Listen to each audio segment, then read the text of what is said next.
car moves with a velocity of 30 meters per second. Then it starts to slow down for about 6 meters per second. What will its velocity be in the unit after 3 seconds? Same thing here now. I see what is given for me now. A car moves with velocity 30.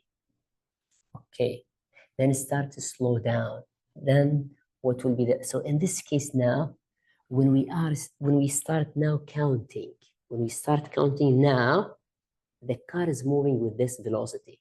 So we call it initial velocity.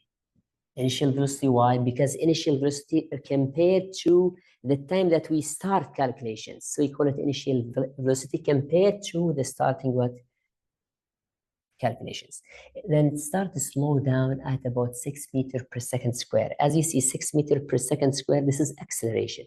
And slow down, that means it's going to be negative. So that means it's going to be negative. So the acceleration here is going to be negative 6, right? Negative 6 meters per second square. What will be its velocity after, right? After 3 seconds. So they can be here the time, and they are asking about what?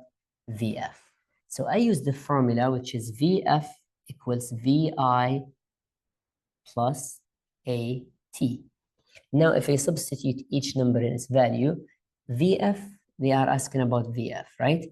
VI is given for me, that is what? 30. Now here it's gonna be what? A. A is negative 6, right? So you write it negative 6.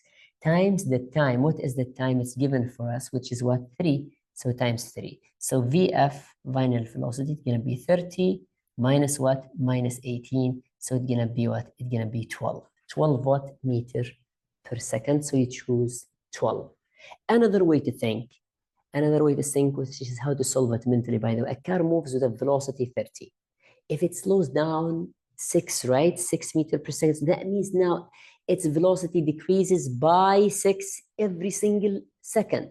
So here in 3 seconds now, the first second from 30, it will move to 24. Then the second it will move from 24 into 18. Then the third second, it will move from 18 to 12. So you can solve it also mentally by understanding the concept of what? Of acceleration.